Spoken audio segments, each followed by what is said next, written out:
ìròyìn tí mo rí ó bà mí lẹ́rù o kò sì tún bà mí lẹ́rù torí ibi tó ti ṣẹlẹ̀ Ọlọ́run dáríjì mi Ọlọ́run astagafurullah o torí pé Ìlọrin ìlú wa ní o tí Yorùbá ò bá ti sínú àwọn tán jí gbé Ọlọ́run dáríjì mi èèyàn làwọn tán bá jí gbé náà o but tí Yorùbá ò bá ti sí ń bẹ̀ sorry. Gunmen abduct 10 men, 10 from Emir's palace in Kwara. Barely 48 hours after 3 worshippers were akpayin and 15 others abducted at a prayer ground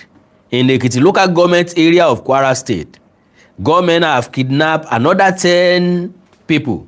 from the Ashikira Emir's palace in Barutin local government of the state. So kì í ṣe Emir ti Ìlọrin gangan ni wọ́n fẹ́ jí gbé Emir Barutin ni. All right. So now tìpínlẹ̀ Èkìtì yẹn wọ́n fẹjọ́ ẹ̀ lọ̀ mí àwọn tó wà ń bẹ̀ pè mí níbi tí wọ́n ti pa pásítọ̀ bóyá pásítọ̀ méjì wọ́n pa ṣùgbọ́n pásítọ̀ Arẹ́gbẹ́ làwa mọ̀ tí wọ́n pa ẹni tá a mọ̀ dáadáa ni. So lára àwọn tí wọ́n wà ń bẹ̀ wọ́n wá pè mí wọ́n dẹ̀ ṣàlàyé fún mi ọ̀dà èmi ń tèmi èmi ò kì í fẹ́ mú ìròyìn òfegè wá bá ẹ̀yìn èèyàn mi. Mo wá ní àwọn tí wọ́n wà ń bẹ̀ ńgbà tí ìṣẹ̀lẹ̀ yẹn ṣẹlẹ̀ ńkọ́ wọ́n ní wọ́n wà ọ̀dà ẹ jẹ́ n bá kan nínú wọn sọ̀rọ̀ kó ṣàlàyé bó ṣe ṣẹlẹ̀ gangan because lọ́jọ́ yẹn wọ́n ní wọ́n sọ pé káwọn mú bóyá wọ́n ní káwọn mú 15 million wá wọ́n ti wá rí bóyá 8 million or 9 million wọ́n wá ní kán kó yẹn wá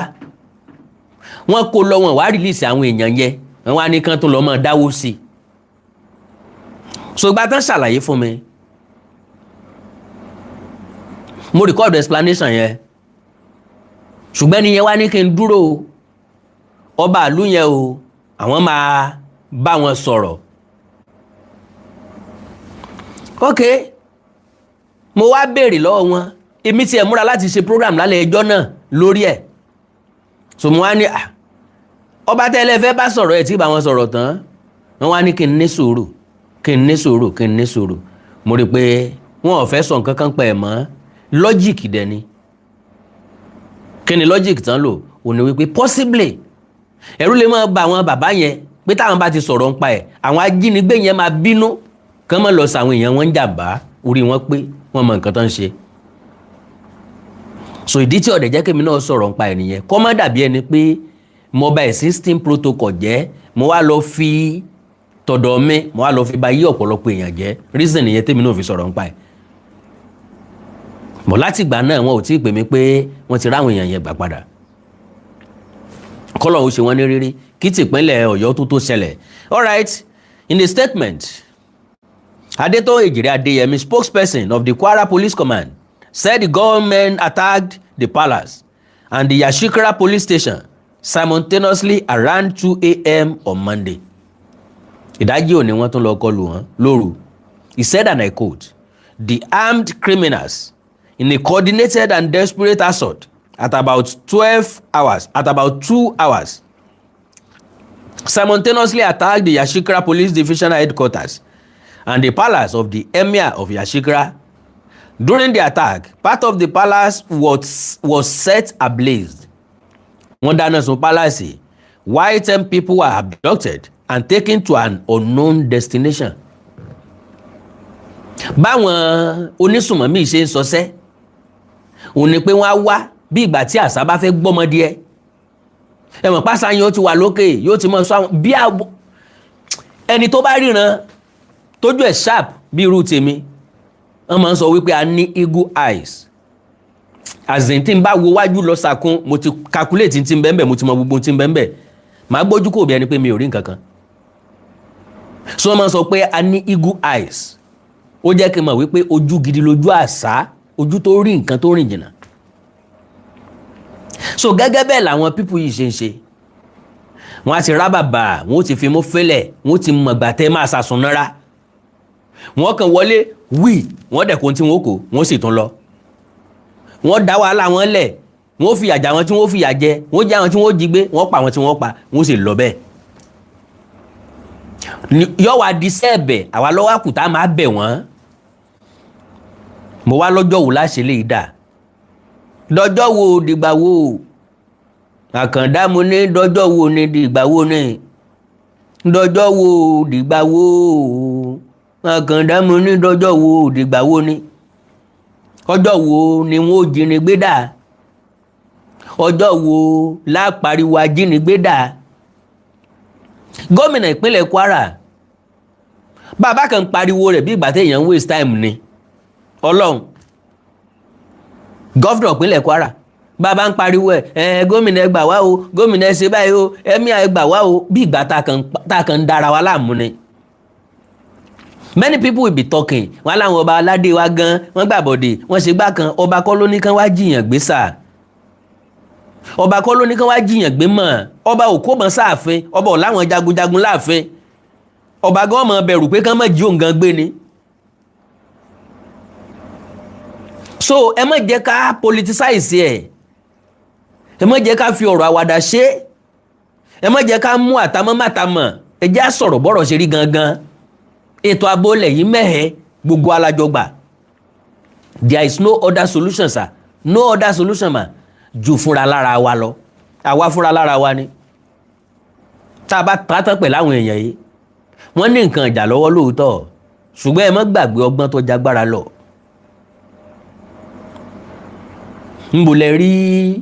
ńbọ̀lẹ̀ ronú ẹ̀gùn gígẹ̀dẹ̀ àwọn bàbá wa láyé àtijọ́ wọ́n máa ń gẹ̀gùn lẹ̀ wọ́n yìí sún àsùnmọ́ra kí ọdí ó tó rẹran pa wálé ńgbà míì yóò ti ríbi bóyá ó ti ríbi tẹ́ranko kan ti ń jẹ yóò ti lọ dó sórí igi ńbẹ̀ kò ní mẹ́ra yóò gẹ̀gùn bẹ̀ àìmọye ọjọ́ wọn máa ń gẹ̀gùn tí wọ́n yìí rẹran yẹn pa ńjọ́ tí ó sì wá sí wọn lọ́wọ́ tí ó bọ́ sí wọn lọ́wọ́ náà jọ́ jẹ̀tẹ́ ni òun ọ̀wà tiẹ̀ kò ní mọ̀ pé wọ́n ń gẹ̀gùn de òun gẹ́gì ó lé ọgbọ́n tá a lè lò nìyẹn wọ́n nira láti fèsì because àwọn tí wọ́n ń sọ̀kò wọ́n mọ̀ pa bínú wọ́n wá múra wálẹ̀ ẹ mọ̀ bọ́rọ̀ wọn ṣe rí ni ewúrẹ́ tó wọlé alágídí àbí ewúrẹ́ tó wọlé aláwo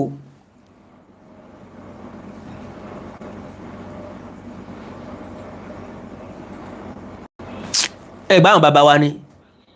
wọ́n ní béwúrẹ́ yín bá wọlé alágídí ẹnu ọ̀nà ní kẹ́ ti padà lẹ́yìn rẹ̀ o kí yàtọ̀ yóò jẹ ewúrẹ́ kọ́ mọ́ bá padà sọlẹ̀ sọ́rùn ẹni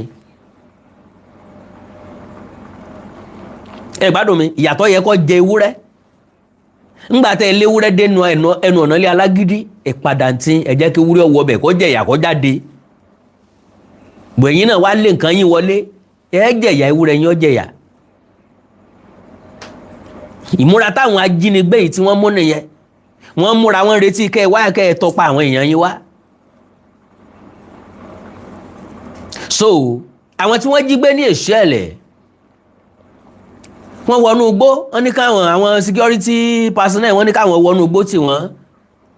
àdó olóró tí wọ́n ti rì mọ́lẹ̀ ó dún ó ṣe wọ́n léṣe kódà wọ́n lójú ẹnìkan bàjẹ́ ńbẹ̀ kò lè fi ríran mọ́ láéláé ọgbọ́n la fi pẹ́ mọ́ now tó bá já àwọn bàbá wa láyé àtijọ́ wọn ò ní kígìrì bẹ́ẹ̀ wọn ò lu ọgbọ́n àgbà ẹ gbọ́ báwọn èèyàn ṣe jagun láyé àtijọ́ ni ẹ gbọ́ oríṣiríṣi ọgbọ́n ni Yorùbá lò oríṣiríṣi ọgbọ́n ni Fúlàní lò láti jagun gbogbo ogun tán jà náà bá ti wà successful ọgbọ́n ni tí bí mo sọ nípa ìtàn ọ̀rọ̀ pọ̀tọ̀ aṣokóṣòbò obìnrin aláàfin obìnrin kan ṣoṣo tó jẹ lọ́yọ̀ọ́ jagunjagun bí ọ̀rọ̀ pọ̀tọ̀ níyùn kò pọ̀ ọ̀rọ̀ pọ̀tọ̀ yóò mú ìmọ̀ wá orí ìmọ̀ ògórí ìmọ̀ yẹn yóò dì pọ̀ rẹpẹtẹ tàbí àwọn koríko tí wọ́n sù dáadáa yóò so mọ́ ìrù ẹṣin so gbogbo ibi tó bá ti kọjá tí ó tó jẹ́ pé ẹ ti lè dá ojú ẹsẹ̀ ẹṣin mọ̀ àwọn koríko yẹn ní ọmọ parẹ́ bí ṣe ń lọ ní ọmọ parẹ́ sí lẹ́yìn ẹ̀ náà mọ̀ parẹ́ lẹ́yìn ẹ̀ àwọn ọ̀tá ò ní mọ ibi tó gbà lọ. ẹ wo ọgbọ́n tán lò láyé ìgbà yẹn. ẹ mọ̀nà táwọn Yorùbá fi ṣẹ́gun àwọn Fúlàní kan ni majority Yorùbá ò rẹ́sìn gùn láti jagun wọ́n wá lọ dèkùrọ́ lẹ̀ fún wọn. ṣẹlẹ̀ ẹ̀gbọ́n ẹ fẹ́ sinmi àbí wọ́n á dèkùrọ́ lẹ̀ fún wọn. ẹsẹ̀ ẹsẹ̀ ò lè dúró lórí èkùrọ́ wọn yọ ṣubú ni gbà wọ́n tún gbẹ́ kòtò fáwọn ẹ̀sìn wọn gbòmí wọ́n tẹ ewé lé lórí ẹ̀sìn ọ̀jánú kòtò àtolówó ẹ̀ ibẹ̀ náà wọ́n ṣẹ́gun wọn mọ́ ń bẹ̀ ọgbọ́n jagbára lọ. mo kó pẹ̀ kí mo yá bàrà ń tọ̀ rí bi yá sí ni sọ jẹ́ ká lu ọgbọ́n wa dáadáa. olóyè Sunday Adéyẹmọ Ìgbòho ìrú ẹkùn security network àtàwọn tó kù ní ìsìn ọ̀pọ̀lọpọ̀ àwọn security network ọ̀pọ̀lọpọ̀ àwọn jagunjagun ọ̀pọ̀lọpọ̀ àwọn tí wọ́n lágbára wọ́n mọ̀ sí tánàdí Ìgbòho báwọn wọn ò ní dé darapọ̀ mọ́ wọn láwọn ò lè gbà kọ́ sọ̀gá láwọn lórí jàre ọ̀rọ̀ tó dẹ̀ délẹ̀ kì í sọ̀rọ̀ orí yẹn kì í ṣe pé nìkan fẹ́ gba glory kò sí ní tá a fẹ́ fi glory ṣe kájà collectively kọ́mọ̀ sí winner kọ́mọ̀ sí loser ká gbalẹ̀ káàrọ̀ òjìrè lọ́wọ́ àwọn agbésùmọ̀mí ntọ́kàn wá nìyẹn. bàrùtín ní ìsìn tí n bá wo dáadáa tápà ìbàrìbá ni wọ́n fọ́ọ̀lù sí. mo ti gbọ́ ń gba bàrùtín ní ìsìn láti tó 2011. okay. During the attack, part of the palace was set ablaze, while 10 people abducted and taken to an unknown destination. Bó lè yẹn ṣe mọ destination tán kó yẹn lọ. However, the attack on the police station was successfully repelled by police operatives on duty. Ọlọ́pàá mélòó ni ó wà on duty? Well, òrèjò ń sá ejò ń sá làwọn ajínigbé yìí náà. Ọlọ́run ọba ń gbọ́ wọn lójoojú patán mọ́ lọ. Wọ́n bẹ̀rù o. Àwọn ajínigbé yẹn bẹ̀rù o wọ́n lẹ o tẹ́ ẹ bá mú wọn ní ìsìn wọ́n mọ kàbòròbòrò ní òbí àjẹ́ wọ́n lẹ o ní tí wọ́n gbé dání nìkan lágbára wọn o ẹ gbà kó lọ́wọ́ wọn wọ́n lẹ ju sóòdì lọ ẹ mọ̀ tí wàá máa ń bà mí lọ́kàn jẹ́ ń bẹ̀ tẹ́ ẹ bá wá mú wọn lẹ́wàá rí pọ́ ọmọ 21 years 22 years 23 years 24 years ńlọ́wà nù wọn ọmọ 21 years 22 years 23 years ọ̀pọ̀ tán 25 26 ọmọ kéékèèké ni tí wọn ò tí gbélé ayé ṣe nǹkan kan ṣùgbọ́n táyé wọn ò nítumọ̀ torí pé wọn ò fi túmọ̀ ilé ayé kọ́ wọn láti bẹ̀rẹ̀ ìṣòro tá a nínú àwa ń ti wá mọ́ léèwé àwọn ò tọ́jú tọ̀dọ̀ wọn.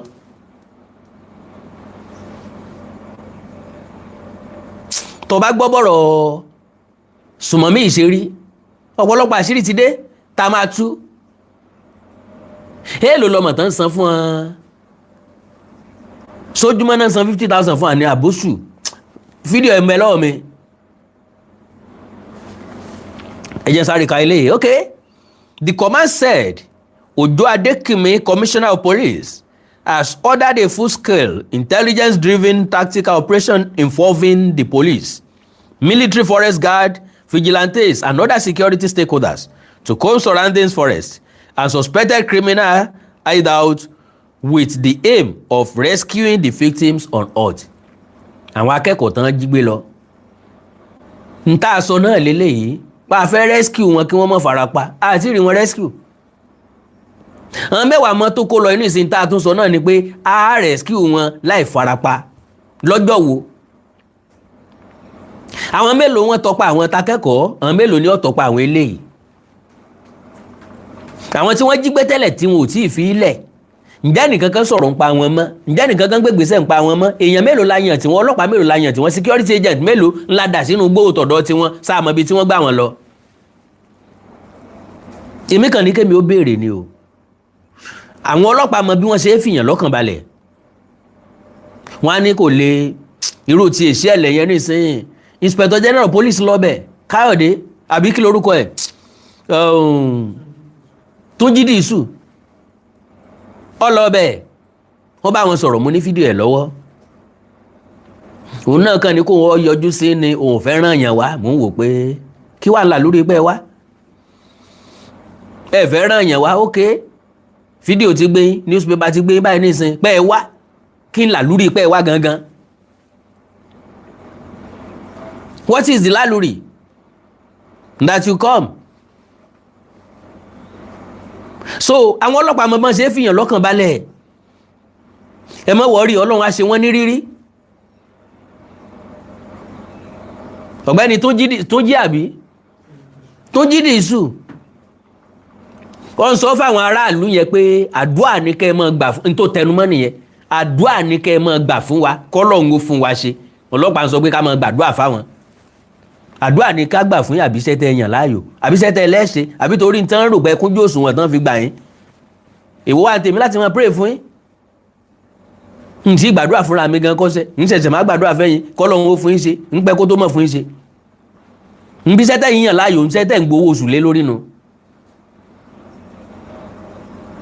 ṣèmi ní màá bá yín dọ́lọ́run láàmú ẹ̀yin tẹ́ gbàṣẹ́gun ò lè dọ́lọ́run láàmú fúnra yín bí kọ́lọ́run ó fún yín ṣe o sàwọn yóò yà sọ pé àwọn ń wá àwọn èèyàn wọn wọ́n ń sunkún wọ́n ń dami lójú bíi tótó àdúrà ní kẹsà máa fi ràn wá lọ́wọ́ à ń gbà ọlọ́run ó fún yín ṣe ọlọ́run ó fún yín ṣe rádáadáa lẹ́nu aláìsàn tó lómi ẹja kóró. The commissioner warned that the police will not bow to threats, intimidation or acts of terror orchestrated by bandits and criminal elements operating within any part of the state. Ndo le dunu sí tẹ́tẹ́lẹ̀ ẹ̀yin náà mọ̀ ń sámọ̀ ní ọlọ́pàá mélòó ní wọgbó àbáwọn ọlọ́pàá tẹ́ dà lúgbó tó yẹ pé wọ́n ó débi kan tó lọ jókòó sí igi kan àwọn tí wọ́n rẹ̀ mú múnú gbó tí wọ́n jókòó tẹ́ mú fúnra wọn náà mọ̀ fi wá sí ẹ̀yẹ́ nú gbó mọ́ dá wọn ló ń jarí ṣé mi ò bí mọ́ ní ọ̀gá tó tiẹ̀ ní àmọ́ bọ̀ nú gbó nìsín ọmọ tí ẹ wà lókè ogún ó ti rí dìndìnrìn ẹ sáàjà dúró ń bí dalẹ́ bó bá dalẹ́ ká mọ̀ padà lọ lé ká sọ pé àrí wọn ta ni ọ̀mẹ́gbọ́n káfẹ́ rẹ́nu káwàtì ńlẹ̀ káàrò òjìrì tàwa yìí ńlẹ̀ nàìjíríà tàwa yìí ó lè everybody yahoo ni babaláwo talimọ́jìrì gbogbo wọn àbí ọmọ Yorùbá lè wà láàrin wọn lo and behold what are you talking about ọmọ Ìgbò lè wà láàrin wọn lóòótọ́ àwọn tí wọ́n ń sọsẹ́ láti bẹ̀ yẹn Fúlàní gbogbo wọn ọmọ Yorùbá ní strategy táwọn náà fi jiyàn gbé ọmọ Ìgbò ní strategy tiwọn but báwọn eléyìí ṣe operate Fúlàní ni wọn àwọn Fúlàní ò dẹ̀ lè trust ẹ̀yà kankan láti bá ṣiṣẹ́ papọ̀ eléyìí tí ọmọ Yorùbá bá fẹ́ lọ eléyìí tí ọmọ Yorùbá bá fẹ́ ṣe ni wọ́n máa ń mú Fúlàní kọ̀ọ̀kan má bẹ́ ìṣe àwọn ló níṣẹ́ yẹn wọ́n kàn mú ọmọ Fúlàní má bẹ́ ni kì í ṣe eléyìí tó jẹ́ pé Fúlàní ló níṣẹ́ wọ́n lè mú ọmọ Ìgbò wọ́n lè mú Yorùbá mọ́ra they don't trust anybody they can't work with you so he said and I quote the command remains battle ready and fully determined ẹ má wulẹ̀ sọ fún apẹ́ wà battle ready now bó bá ṣe wù ẹ́ ṣe ṣe ń táwa fẹ́ ni pé àwọn èèyàn wa tán kó lọ kán bá wa dá wọn padà so ẹ wà battle ready nísìnyí bí ìgbà téèyàn mọ nǹkan tó ń ṣe ni kí tíṣà ó ẹ̀sẹ̀ mọ sọ fáwọn ọmọ school do you know that I know book ńgbà tó ọ̀mọ̀wé ńgbà tó ọ̀mọ̀wé náà wọ́n ní ọwọ́ akọ wa ìwọ ló tún ẹ̀sẹ̀ sọ fún àpọ̀ mọ̀mọ̀wé o ìjẹ́ mọ̀ pé mọ̀mọ̀wé bẹ́ẹ̀ ṣẹ́ mọ̀ pé mọ̀mọ̀wé tẹ́ bá mọ̀wé get out náà ẹ̀kọ́ wa ní tẹ́kọ̀ọ́ akẹ́kọ̀ọ́ sì kú wájú blackboard.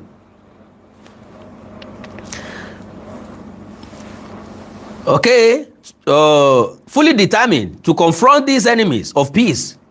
with every lawful operational asset and strategy at its disposal. Every lawful operational asset. Láwọn ìgbà kan bá jáde ibì kan gan a máa ń gbé òfin tì sẹ́gbẹ́ kan tá a ṣiṣẹ́ tó takò òfin ọ̀nà bó láti lè gbé òfin tì sẹ́gbẹ́ kan ọ̀dà o láyé OPC táwọn mobile police kọjú ìjà sí wa sọ wà nínú òfin iléeṣẹ́ ọlọ́pàá pé kí wọ́n so aṣọ pupa mọ́ orí mọ́ wájú mọ́ dóńdó orí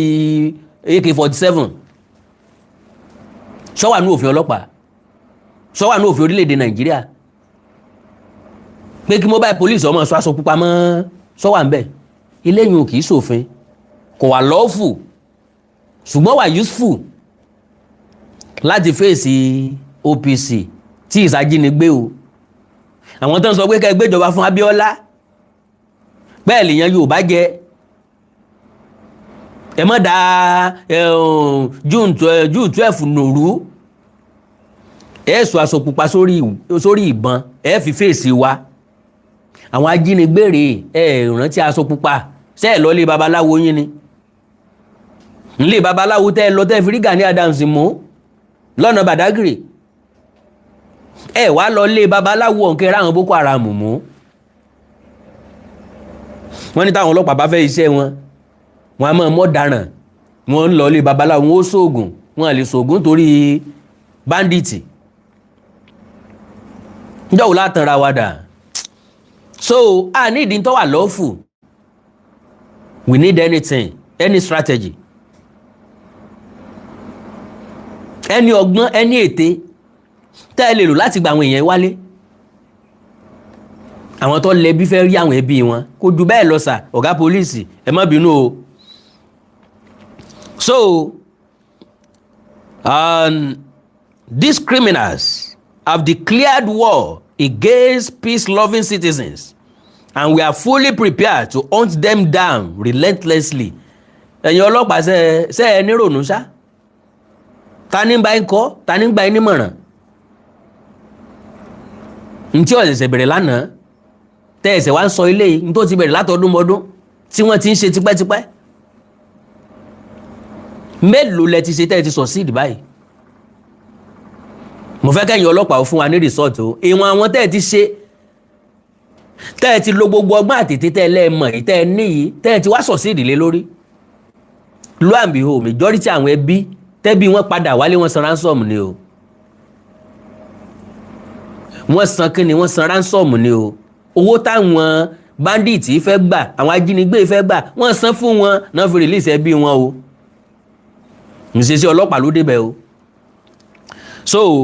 we will deploy everything within our operational capacity ó wà insulting ibẹ̀ sí ń sọ fún wa ní tó bá wù kẹ́ ẹ ṣe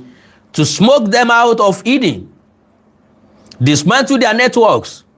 rescue all abducted victims and ensure they face the full wrath of the law. Mélòó ló ti jáde tán ti face full wrath of law? A fẹ́ gbọ́ mélòó ajínigbé afẹ̀míṣòfò àfikún oró pani níjọba Nàìjíríà ti mú tán ti try tán ti gbé lọ ilé ẹjọ́ tán ti fi mú wọn dán tán ti kó lọ sẹ́wọ̀n ẹ mọ̀ pádọ̀ wọn mọ̀ ni ẹlẹ́ rehabilitate wọn after rehabilitation ẹ dà wọ́n padà sínú sí ọlọ́pàá ẹ kó wọn sínú sí ológun àwọn eléyìí tó wá ń sọsẹ́ fún wa ẹ fún wọn amnesty mélòó ni wọ́n lè ti try ìjọba Buhari ní òní list àwọn tó ń sponsor Boko Haram ẹ gbé jáde títí dọ̀la o gọ́ọ̀mẹ̀ntì ó mọ̀ sọ wípé a ti mọ àwọn tí wọ́n sponsor ikọ̀ afẹ̀míṣòfò tán ju bọ́ọ̀bù anyhow tán ń pààyàn anyhow tán wọ mọ́ṣáláṣí tán wọ ṣọ́ọ̀ṣì tán ń pààyàn anyhow wọ́n láwọn ní list wọn àwọn aráàlú wa ń wà yígà ara wa ń wá sòósòósòó inú wọn wá ń gbà pópópó pé a ti ẹ̀fẹ́ mọ àwọn tó kóra wọn sẹ́yìn kìnìún tí wọ́n ń sọsẹ́ tí gọ́ọ̀mẹ̀ntì ọba dákọ̀ wọn lọ́la lóko àwọn tán dákọ̀ wọn tán ṣèṣì dákọ̀ wọn wọn ò lè gbé wọn lọ ilé ẹjọ́ wọn ò lè bá wọn ṣẹjọ́ lẹ́ẹ̀sẹ̀ wá sọ̀rọ̀ nísìnyí wà jọrú wa lójú dey play rescue and all abducted victims and ensure they face the full wrath of the law kò sí full wrath of the law kankan the command assure residents of Yashikra Barutin local government and the entire state that security operations have been intensified across vulnerable areas. ntọ́wá lọ́sọ̀kan mi fẹ́ sọ ni o ntọ́wá sọ́kàn mi ni pé ẹni gbádùn because nípínlẹ̀ Kwara ń bẹ̀ yẹn ọ̀pọ̀lọpọ̀ lé ní àwọn Fúlàní làwọn jàǹdùkú ti ransack tán ti sọ dahoro táwọn èèyàn bí ò lè dénú ìlú mọ́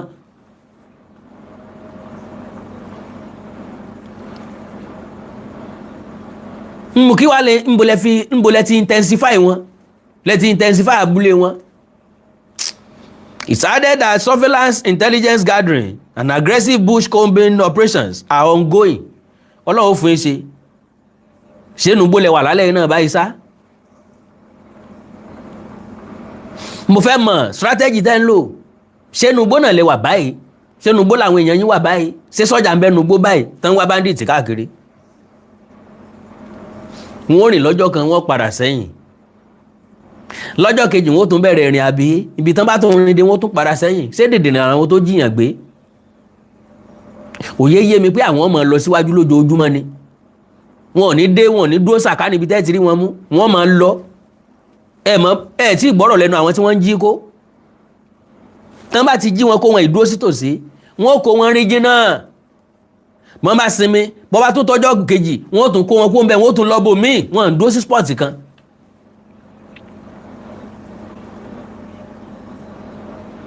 Àwọn tó lè tọpa wọn nínú gbóǹbẹ̀ wọ́n á já wọn tó jẹ́ pé wọ́n ti múra bí ìgbà téèyàn fẹ́ lójú ogun wọn ò ní padà àwọn náà lu ọ̀pọ̀lọpọ̀ ọjọ́ nú igbó bóò ni wọ́n ṣe wọ́n tan torchlight ní lóru kí ni wọ́n jẹ ń bẹ̀ ta ni ọba wọn gbóúnjẹ lọ bàbá lè dúró nugbó fọ́jọ́ mẹ́ta láì jẹ nǹkan kan bí báwọn ọlọ́pàá bá gbarú sẹ́bẹ̀ tàbí sọ́jà gbarú sẹ́bẹ̀ sọ́lọ́pàá gbarú sẹ́bẹ̀ tọ́lọ́pàá bá gbarú sẹ́bẹ̀ ṣe fìjìláńtì tọ́tẹ̀lé wọn gbarú sẹ́bẹ̀ ṣé gbogbo wọn nìrìn gbòòrò lọmọ lára tẹ́lẹ̀tẹ́lẹ̀ sáàní rẹ̀ tí ó sọ pé ẹ wo èmi ó padà ń tèmi o ẹ wo àti gbìyànjú agbára wa igbó náà láti ń wọ́ látàárọ̀ igbó náà láti ń fọ́ látàárọ̀ àkúrẹ́ egún tí jájìkẹ́ ẹ̀já máa lọlé ọlọ́run fún arí ẹ̀já tún padà wá lọ́la ṣe bẹ́ẹ̀ yẹn ẹlẹ́ran ara ni wá àwọn tó lọ nísìnyí sọ́jà ọlọ́pàá nǹkan yúnífọ́ọ̀mù lásán lọ́mọ fi yàtọ̀ yúnífọ́ọ̀mù láti mọ̀ pé fìjìláńtẹ́ lélẹ́yìí yúnífọ́ọ̀mù láti mọ̀ pé ọlọ́pàá lélẹ́yìí yúnífọ́ọ̀mù láti mọ̀ pé sọ́jà lélẹ́yìí they are all human beings ọ̀pọ̀lọpọ̀ sọ́jà ló lójoojú pátámọ́ lọ ẹ tí ì gbọ́ pé àwọn sọ́jà kan padà lójú ọ̀nà bí tán ti fẹ́ lọ fèsì àwọn Boko Haram wọ́n yọ wọ́n kó ń sẹ́ ẹlòmíì bọ́ sọ sọ́jà kalẹ̀ bẹ́ẹ̀ ni pé sorry sir I no do again pé you no do kẹ̀ ṣé bọ́ tọ́ bọ̀ wé gbẹ̀ngbà náà bọ́ tọ́ bọ̀ wé gba ìmọ̀ ní bó ti mọ̀ báyìí mi lọ́mọ́ ọ̀rọ̀ burúkú tó ń tẹ̀rín. The incident comes amid rising security concerns in the southwest following recent attacks in part of Oyo State. On May 16, gunmen riding motorcycles invaded communities within the Aoro, Isele, Yawota axis of Oriri, Ogbomoso, abducting students and staff members of Community High School, Aoro Isele, Early Primary School, Isele, and Yawota Primary Nursery and Baptist Nursery and Primary School. The attackers killed an assistant headmaster identified as Joel Adesina and a commercial motorcyclist, sparking outrage across the country.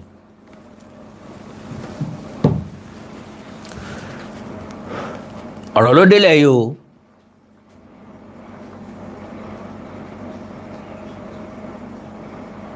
Ọ̀rọ̀ ló délẹ̀ yìí o. Ògún dá kan kò ì tán. Nta ń jẹ àti ìjẹ tán wọ́n tún kó mi wá bá wa bó wa láti ṣe ìjọba làwọn ń gbìyànjú commissioner police sọ̀rọ̀ inspector general police sọ̀rọ̀ Yorùbá sì ní gbàmígbàmí ọ̀yàgbà ẹranko ń lé mi bọ̀ tàbí ẹranko búburú ń lé mi bọ̀ kò yọdẹ. Nígbà tá a bá dúró nísìnyí tó dẹ kan máa ń bọ ẹranko ni á sì gbági ìmọ̀ tó gbé bọ̀ dání tó kó gbogbo ẹ̀ dání ló ti ń sáré bọ̀ yìí àfẹsẹ̀fẹ́ náà ni.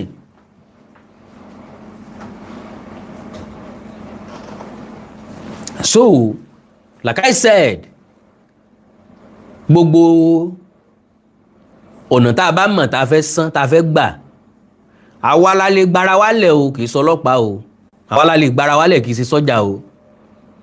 ọ̀nà tá a dẹ̀ fi lè gbára wálẹ̀ kò dìgbà tí wọ́n bá wá ń kó wa kárì sí wíwá wọn ní ọ̀nà láti jà. ẹ gbádùn mi, ọ̀nà láti mú ọ̀tá pọ̀ bí èèyàn ṣe ń jagun pọ̀. kì í ṣe gbogbo ìjà lèèyàn máa ń lọ kó bá ọ̀tá ńlé. ìmí wà tẹ́ dúndú wípé ẹ̀ẹ̀tọ́ ẹnìkan o, ṣùgbọ́n ẹni tó bá wá tọ́ yín yọ gbà pọ́ lọ́hùn ò pé méjì. ẹ dúró dè wọ́n ní bùbá, tán bá wá wọn mọ̀ pé àwọn kò nǹkan wọ́n sá lọ. ìmí wà tó jẹ́ pé ẹ tàn wọ́n wọnú ìlú bí ẹni pẹ́ sí inú ìlú, ńgbà wọn bá wọnú ìlú wà lẹ́gbẹ̀yìn yọ sí wọn. ìmí wà tó jẹ́ pé ẹ ti kẹ́ oríṣiríṣi pàkúté sẹ́yìn odi, ẹ̀yìn odi ìlú yín.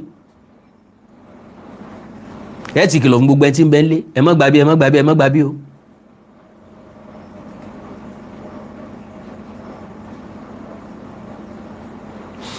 nínú gbogbo ẹranko, lára ẹranko tí mo respect jù ọ̀bọ ni. ẹ mọ bọ́bọ ṣe operate ni, tí wọ́n bá pọ̀ tí wọ́n lọ sí di igi tí wọ́n ti fẹ́ jẹ èso, gbogbo ọ̀bọ kọ́ ni máa ń jẹ at the same time. ẹ lọ gbá research dáadáa, àwọn kan máa jẹun, àwọn kan máa sọ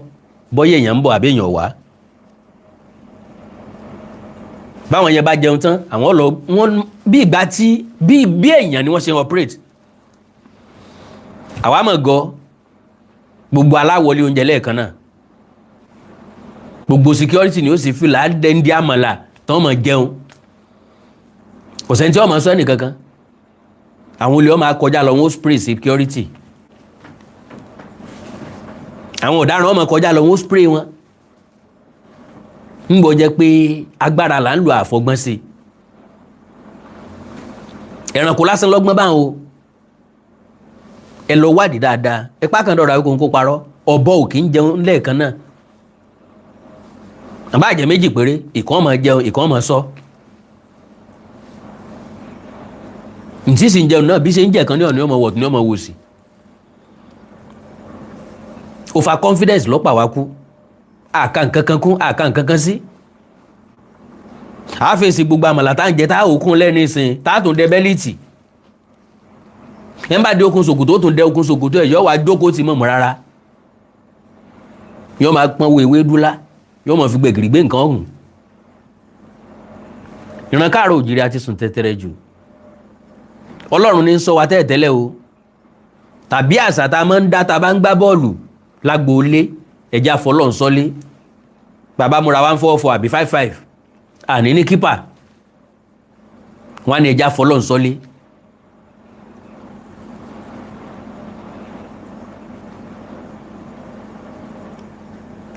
God bless you. àwọn náà mọ̀ pọ̀ yẹ káwọn ó lo drone. ẹ mọ̀ pé Nàìjíríà ò ní ṣe needful, no wọn ní ṣe needful o. n tí ó tètè fún resort wọn ní ṣe, n tí wọ́n pè lẹ́nu ẹ̀,